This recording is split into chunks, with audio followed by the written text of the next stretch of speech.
1.25 लाख करोड़ के रक्षा सौदों की पेशकश पुतिन करेंगे। 23वें इंडिया रूस समिट में हिस्सा लेंगे। दोनों ही देशों में अहम रक्षा समझौते पर हस्ताक्षर भी संभव है। राष्ट्रपति द्रौपदी मुर्मू से भी उनकी मुलाकात होगी। रूस के राष्ट्रपति व्लादिमीर पुतिन के भारत दौरे की पुष्टि हो गई है। पुतिन 2 दिन के दौरे यानी कि 4 और 5 दिसंबर पर भारत आने वाले हैं। उनकी भारत यात्रा 4 दिसंबर को शुरू होगी। रूसी राष्ट्रपति का यह दौरा प्रधानमंत्री नरेंद्र मोदी के निमंत्रण पर हो रहा है। वो 23वें भारत रूस समिट में हिस्सा लेंगे। पुतिन की भारत यात्रा की चर्चा कई दिनों से लगातार चल रही थी, लेकिन अब इस पर मुहर लग चुकी है। पुतिन की इस यात्रा के दौरान दोनों देशों के बीच अहम रक्षा समझौते हो सकते हैं और इसके अलावा आपसी सहयोग के अन्य क्षेत्रों में मजबूती के लिए कदम उठाए जा सकते हैं। पुतिन राष्ट्रपति द्रौपदी मुर्मू से भी मुलाकात करने वाले हैं। 2 दिवसीय ये दौरा 4 और 5 दिसंबर को होगा। पुतिन भारत आएंगे। 1.25 लाख करोड़ के रक्षा सौदों की पेशकश करेंगे पुतिन।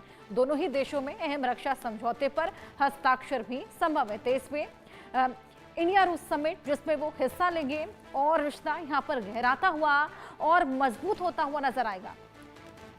तो पुतिन भारत आएंगे। सैन्य शक्ति में महारत यहां पर हासिल कुछ और जानकारियां आपको हम ग्राफिक्स के माध्यम से देंगे। देखिए 1.3 लाख करोड़ के रक्षा सौदों की यहां पर कॉन्ट्रैक्ट देखने को मिलेगा। 2 बकुला क्लास की पनडुब्बियों का ऑफर भी इसमें शामिल है। S-400 मिसाइल सिस्टम को संयुक्त विकसित करने पर चर्चा भी की जाएगी। इसी बीच सुखोई 57 खरीद और ब्रह्मोस मिसाइल के एडवांस प्रोग्राम पर भी चर्चा की जाएगी। 1.3 लाख करोड़ के रक्षा सौदे हैं जिनकी पेशकश पुतिन करने वाले हैं और 2 बकुला क्लास की पनडुब्बियां हैं जिसका ऑफर इसमें शामिल है। इसी बीच S-400 मिसाइल सिस्टम को लेकर भी बातचीत चर्चाएं। 10 लाख भारतीय प्रोफेशनल्स की यहां पर भर्ती होगी और रूस अब एक जॉब डेस्टिनेशन भी बनने वाला है। दोनों देशों में लेबर मोबिलिटी करार का प्रारूप तैयार होगा। रूस ने 10 लाख भारतीयों को सर्विस सेक्टर में भर्ती करने की घोषणा की है, यानी कि रोजगार भी अब रूस में बढ़ने वाला है। 10 लाख भारतीय प्रोफेशनल की भर्ती यहां पर की जाएगी। जॉब का हब बनेगा। दोनों ही देशों में लेबर मोबिलिटी करार का प्रारूप तैयार होगा, यानी कि एक ब्लूप्रिंट यहां पर तैयार होने वाला है। 10 लाख भारतीय हैं जिनको सर्विस सेक्टर में भर्ती करने की घोषणा भी देखने को मिलेगी, यानी कि नया जॉब डेस्टिनेशन भी बनता हुआ रूस नजर आएगा। न केवल कूटनीतिक समझौते, लेकिन देखिए रोजगार का अवसर भी अब रूस में मिलने वाला है भारतीयों को। ये बेहद अहम मुलाकात, बेहद अहम यहाँ पर चीजें इस पूरी मुलाकात में निकलकर सामने आ सकती हैं और जानकारियां और बातचीत इस मुद्दे को लेकर करेंगे। मेजर जनरल रिटायर्ड सुधाकर जी, विदेश मामलों के जानकार, हमारे साथ जुड़े हैं। सुधाकर जी, बहुत स्वागत है आपका। अब रूस और भारत के रिश्ते और मजबूत होने वाले हैं। इसी बीच अब पुतिन और पीएम मोदी की मुलाकात होने वाली है। 2 दिन के दौरे पर आएंगे। क्या लगता है आपको, किस तरीके से बेनिफिशियल ये भारत के लिए रहेगा? क्या कुछ यहाँ पर देखने को मिलेगा? अच्छा, सबसे पहले ते दिल से धन्यवाद। आपने मुझे आपके शो के लिए इनवाइट किया। हमें ये देखना पड़ेगा कि ये जो विजिट हो रहा है, हमें मालूम है, सबको पता है कि जियोपॉलिटिकल चर्न के बैकग्राउंड में हो रहा है, लेकिन जियोपॉलिटिकल चर्न के अंदर अगर आप थोड़ा भीतर जाएंगे तो उसमें चंद एक मुद्दे उठ के आते हैं। वो मुद्दा जो है, एक मैं ये कहूँगा कि अभी समझौता का जो प्रयास हो रहा है, 28 point peace proposal by Donald Trump Russia और यूक्रेन के बीच में, जहाँ पे भारत ये कहता आ रहा है कि डिप्लोमेसी और डायलॉग ये एक इशू केंद्र बिंदु है। दूसरा इशू जहाँ तक है, ये पूरा विजिट में वो चीज़ें बातचीत किए जाएंगे और उनको आगे बढ़ावा दिया जाएगा जो भारत का इंटरेस्ट को फर्दरेंस या आगे की तरफ बढ़ा सकता है। मिसाल के तौर पे हमने 2018 को साइन किया था 5 बैटरी ऑफ S-400। अभी तक से 3 बैटरी आए हैं, 2 बैटरी आए नहीं हैं भारत के अंदर ऑपरेशन सिंदूर के बाद। और क्योंकि S-400 एक गेम चेंजर था, देखा गया, तो इसलिए उसको जल्दी हम इंडक्ट करना चाहेंगे। और ये उनका जो लड़ाई चल रही है यूक्रेन के खिलाफ, इसके वजह से उनका डिफेंस इंडस्ट्री तकरीबन बंद हो चुका है। तो उसको रिवाइव करके कितना जल्दी उसको प्रोड्यूस कर सकते हैं। और उसके आगे आपने आपका नैरेटिव में एक चीज़ बताया कि जॉइंट जॉइंटनेस, उसका जॉइंटली कैसे डेवलप किया जा सकता है भारत के अंदर।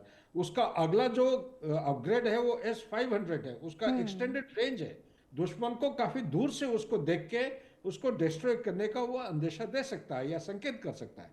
तो उसको कैसे जॉइंटली हम डेवलप कर सकते हैं, या भारत के अंदर जो सुदर्शन चक्र के ऊपर हम सब रिसर्च कर रहे हैं उसमें इसकी जो वैल्यू सिस्टम है किस तरफ ऐड किया जा सकता है, जैसे ब्रह्मोस को कर रहा है, ये एक मुद्दा है।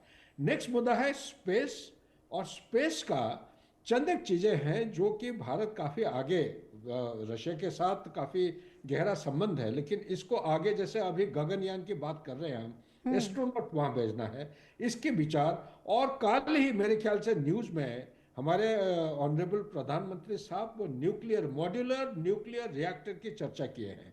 अभी तक मेरे ख्याल से 23 है इस तरह पूरा देश के अंदर जो न्यूक्लियर रिएक्टर है। और हमें पता है कि रशिया के अलावा फ्रांस एक देश है जो हमें न्यूक्लियर एनर्जी के ऊपर, सिविल न्यूक्लियर एनर्जी के ऊपर मदद किए हैं। तो यहाँ पे हम रशिया का मदद ले सकते हैं क्योंकि रशिया इस फील्ड में काफी आगे जा चुका है। एक मुद्दा जो कोई मेन स्ट्रीम मीडिया डिस्कस नहीं कर रहा है हर्षा, मैं तो ये कहूंगा कि भारत के लिस्ट में अगर है वेल एंड गुड, नहीं है तो हमें एक चीज रशिया का मदद लेते हुए एक मेंबर बनना निहायत ही आवश्यक है, क्योंकि समय बदल रहा है और जो सी लेन्स ऑफ कम्युनिकेशन भी बदल रहे हैं।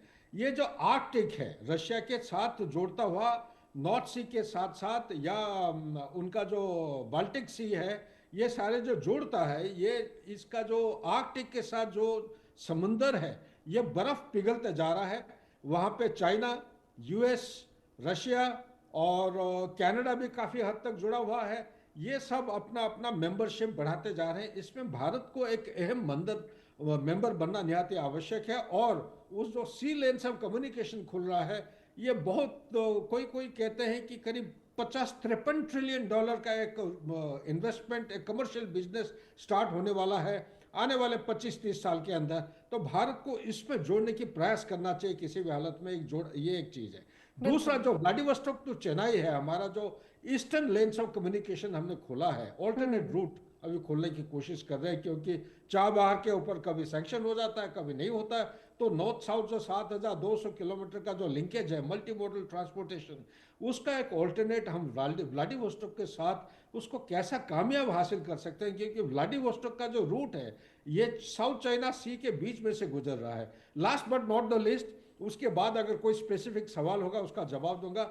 एक चीज जरूर जरूर वो उठाएंगे, ये है कि अभी जो बदलता जियोपॉलिटिक्स है, बदलता जियोपॉलिटिक्स में भारत का कहां पे रूप और रंग आएगा, उसी के अंदर ही छुपा हुआ है एक टेररिज्म का हिस्सा, एक छुपा हुआ है सप्लाई चेन का जो डिसरप्शन हो रहा है, एक छुपा है क्रिटिकल टेक्नोलॉजी, ये जो मिनरल वेपनाइजेशन ऑफ मिनरल जो चाइना कर रहा है, और सबसे अहमियत वाला जो इंपॉर्टेंट चीज है, ये जो ट्रेड टैरिफ उसके साथ जुड़ा हुआ है। भारत जो ऑयल खरीद रहा है, क्या अमेरिका के दबाव के नीचे हम अपना जो परसेंटेज पहले 2% से कम लेते थे, लेकिन लेटेस्ट जो है ये करीब करीब कोई कोई जगह 37% दिखा रहे हैं, एक्चुअली वो 41 से 42% हम अभी रशिया के से ले रहे हैं। और ले रहे हैं जो ट्रांजैक्शन मोड है हर्षा, वो ट्रांजैक्शन मोड है रूबल या रूपी या युआन में हो रहा है। डॉलर के अलावा बाकी करेंसी में होने के नाते डोनाल्ड ट्रंप को नींद हैरान हो रहा है, क्योंकि ये एक slow process of de dollarisation माना जाता है। ठीक है, सो इसी के साथ मैं खत्म करता हूं। अगर अगले बार आपके पास कोई सवाल होगा आइए, मैं फिर उसको विस्तार में एक्सप्लेन करने की कोशिश करूंगा। बिल्कुल, हमारे साथ मेजर जनरल रिटायर्ड पीके सहगल जी भी जुड़ गए हैं, डिफेंस एक्सपर्ट हैं। पीके सहगल जी, बहुत स्वागत है आपका। हम लोग डिस्कस कर रहे थे किस तरीके से पुतिन और पीएम मोदी की मुलाकात होगी तो सैन्य यहाँ पर सहायता हमारी और ज़्यादा बढ़ेगी, वेपनरी को लेकर और बातचीत होगी, S-400 में डीलिंग होगी, रोजगार का भी यहाँ पर अभी अवसर बढ़ेंगे, रूस में तमाम नौकरियां भारतीयों को मिलेंगी। इसी बीच तेल को लेकर हमने बातचीत की, जिस तरीके से तेल का समझौता, कच्चे तेल का समझौता रूस के साथ हम करते आए हैं, लेकिन डोनाल्ड ट्रंप को उससे खासा मिर्ची लगी है और उसी के तहत हम पर पहले 25% टैरिफ लगाया था, फिर और अतिरिक्त 25% लगाया था। क्या लगता है इस मुलाकात के बाद ट्रंप का क्या रुख रहने वाला है? देखो, ये विजिट बहुत ही इंपॉर्टेंट है from India point of view और रशिया पॉइंट ऑफ व्यू। और पूरे वेस्टर्न वर्ल्ड की नजर, खास करके अमेरिका की नजर इस विजिट के ऊपर होगा। इस विजिट के अंदर जो हमारी स्पेशल स्ट्रेटेजिक पार्टनरशिप है, इसके ऊपर बातचीत होगी। ट्रेड के बारे में बातचीत होगी, डिफेंस के बारे में बातचीत होगी, सिक्योरिटी के बारे में बात होगी, टेक्नोलॉजी के बारे में बात होगी, कल्चर के बारे में बात होगी, पीपल टू पीपल कॉन्टेक्ट के बारे में बात होगी। और सबसे बड़ी बात है कि हिंदुस्तान जो है साफ तौर पे जानता है कि ऑपरेशन सिंदूर में S-400 ने जो काम कर दिखाया बहुत ही महत्वपूर्ण था, बहुत ही इंपॉर्टेंट था और बड़ा सक्सेसफुल था। पहले तो बातचीत होगी, जो 2 स्क्वाड्रन उन्होंने अभी दे रहे वो कब तक डिलीवर करेंगे, कहा जा रहा है कि अगले साल के मिडिल तक आ जाएंगे। इसके अलावा हिंदुस्तान 4 से 5 स्क्वाड्रन और खरीदना चाहेगा। साथ ही साथ हम 300 मिसाइल जो है उनको खरीदना चाहते हैं इमीडिएटली, ताकि अपने स्टॉक को पूरा किया जा सके। दूसरा जो है, रशिया जो है पहली बार हिंदुस्तान को 5th जनरेशन स्टेल्थ एयरक्राफ्ट जो है Su-57 वो ऑफर कर रहा है विद 100% ट्रांसफर टेक्नोलॉजी। अगर आप देखो तो उस कॉफी की ट्रांसफर टेक्नोलॉजी किसी और देश ने नहीं दी। सेफ्रॉन जो है फ्रांस का, वो इंजन की ट्रांसफर टेक्नोलॉजी दे रहा है। रशिया G414 की, अमेरिका G414 की ट्रांसफर टेक्नोलॉजी दे रहा है, लेकिन ओनली 80%, क्रिटिकल 20% है वो विद होल्ड कर रहा है। रशिया ने कह रहा है नो होल्ड बार्ड। फिर हमारा Su-30 का अपग्रेडेशन है, उसके बारे में बातचीत होगी। साथ ही साथ जो हमारे स्पेयर पार्ट्स हैं उसमें काफी ज्यादा दिक्कत आ रही है रशिया की तरफ से, बिकॉज रशिया यूक्रेन की लड़ाई की वजह से स्पेयर पार्ट्स की डिलीवरी में, स्पेयर पार्ट्स मैनेजमेंट में काफी रुकावट आ रही है, उसके बारे में बातचीत होगी। और ये साथ ही साथ हिंदुस्तान को रशिया जो है डिस्काउंटेड प्राइस पे और ऑयल देना चाह रहा है, क्योंकि अगर आप देखो ट्रम्प के टैरिफ के बाद में हिंदुस्तान ने रशिया से ऑयल खरीदना थोड़ा कम कर दिया है, खास करके जो प्राइवेट सेक्टर की कंपनी है जैसे कि रिलायंस वगैरह है उन्होंने कम कर दिया है। अभी हिंदुस्तान को और ज्यादा डिस्काउंटेड प्राइस पे देने जा रहा है, जिससे हमारी इकोनॉमी के लिए फायदा होगा। लेकिन हिंदुस्तान जो है काफी से ज्यादा चतुराई से बातचीत करेगा, क्योंकि हम नहीं चाहते कि किसी वजह से या इसकी वजह से हमारे रिश्ते नाते जो है अमेरिका के साथ में या यूरोप के साथ में, जिनके साथ में इम्पोर्टेंट ट्रेड की बातचीत हो रही है, FTA की बातचीत हो रही है, उसमें किसी प्रकार की रुकावट आ जाए या उसमें गर्मजोशी जो है वो कंप्लीटली फिनिश हो जाए। इसलिए हिंदुस्तान बड़ा केयरफुल रहेगा। साथ ही साथ हम चाहते हैं कि हमारा जो ट्रेड इम्बैलेंस है उसका दूर हो। अभी हमारा टोटल ट्रेड रशिया के साथ है $65 बिलियन, जिसमें से लगभग $61 बिलियन का हम इम्पोर्ट कर रहे हैं और एक्सपोर्ट कम्प्लीटली ओनली $4 बिलियन है। हम चाहते हैं कि ये जो इम्बैलेंस है इसको भी थोड़ा दुरुस्त हो जाए। और साथ ही साथ हम चाहते हैं कि जो ट्रेड है दोनों देशों के बीच में फ्रॉम $65 बिलियन से बढ़ के तकरीबन $300 बिलियन हो जाए अगले 4-5 साल में। प्रधानमंत्री की जबरदस्त कोशिश है कि सप्लाई चेन्स को जो डिसरप्ट हुई है उनको कायम किया जाए। फिर बड़े पैमाने पर हम फर्टिलाइजर्स है रशिया से लेते हैं, उन फर्टिलाइजर्स की को भी डिस्काउंटेड प्राइस पे हमको हिंदुस्तान को मिले, और हिंदुस्तान से ज्यादा जो है हमारी इंडस्ट्री जो है रशिया के अंदर काम करे, हमारे जो NGOs है रशिया के अंदर काम करे, हमारे स्टार्टअप्स जो रशिया के अंदर काम करे, ताकि जो टू वे ट्रेड में इम्बैलेंस है वो दूर हो जाए। साथ ही साथ अमेरिका को पीके सहगल जी, इनफैक्ट भर्तियों की भी बात चल रही है, कुछ ऐसा सेटअप किया जाएगा कि तमाम भारतीय रूस में काम भी कर सकेंगे। सुधाकर जी, मैं आपके पास आऊंगी। पेमेंट मेथड का आप जिक्र कर रहे थे, जिस तरीके से रूबल और भारतीय रुपये के बीच में अभी फिलहाल ये पूरा ट्रांजैक्शन देखने को मिलता है, तो क्या कोई नया पेमेंट मेथड को लेकर भी बात की जा सकती है या कोई थर्ड पार्टी सिस्टम जिसके थ्रू ट्रेड को और ईजी बनाया जा सके? अच्छा, गुड, बहुत अच्छा सवाल आपने पूछा। हाँ, शॉर्ट में आंसर बताऊंगा, हाँ क्यों नहीं। लेकिन ये इतना जल्दी भारत करना ठीक नहीं होगा। मैं एक इंडिपेंडेंट, एक रिसर्च स्टूडेंट ऑफ जियोपॉलिटिक्स होने के नाते हमारा प्रयास ये होना चाहिए कि डिजिटल प्लेटफॉर्म जितने भी हम क्रिएट कर रहे हैं, चाहे आधार हो, UPI हो, इसको कैसे बढ़ावा दिया जा सकता है। और रशिया, ना केवल रशिया, बाकी देशों के साथ हमारा ट्रांजैक्शन फुल रुपये में होना चाहिए। रुपये में होने से दिक्कत क्या हो रहा है कि रशिया के खूब सारे जो रुपये हैं वो इकट्ठे हो जाते हैं भारत की तरफ, उनको पता नहीं है क्या करना है। लेकिन पिछले 1-1.5 साल के अंदर ये खुशी की बात है, हर भारतीय को ये फक्र होना चाहिए कि रशिया ने ऑलरेडी चुन के चंद एक इंडस्ट्री में पैसा इन्वेस्ट करने लगाई, वो इंडियन रुपये को वो इंडस्ट्री खोलने लगे हैं, उनके काम कर रहे हैं।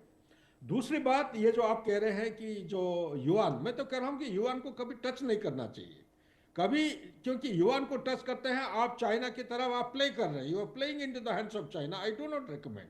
नंबर 3, अगर हाँ, a push comes to shove, if there are limitations, ruble में कुछ थोड़ा बहुत करिए, जैसे 70s 80s में रूबल का चल रहा था ट्रेडिंग। लेकिन एक चीज आपने, आपकी क्वेश्चन की नैरेटिव में एक चीज आपने बहुत अच्छा चीज बताया, जो जो नौकरी की बात है, हमें ये ध्यान रखना पड़ेगा कि रशिया का जो पॉपुलेशन आज के दिन में कितना है, 14 करोड़ के करीब है।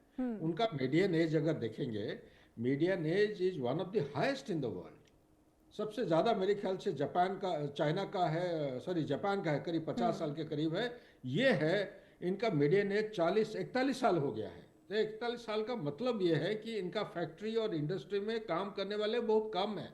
इसलिए वो इंडिया के साथ नेगोशिएट करके हमारा जो यूथ बल्ज है 65%, 15 साल से लेके 65 साल की उम्र के बीच में 65%, 855 मिलियन आज के दिन में हमारा अनएम्प्लॉयमेंट एक क्रिटिकल इशू है। Manufacturing is not picking up despite best effort. So इसीलिए ये एक सुनहरा मौका है रशिया के साथ बात करके। उनको चाहिए क्या? उनको चाहिए प्लम्बर, इलेक्ट्रिशियन, कारपेंटर, उनको चाहिए मैकेनिक्स। इसी तरह जो जो जो जो लो ग्रेड जो वर्कर्स हैं उनके पास कोई है नहीं।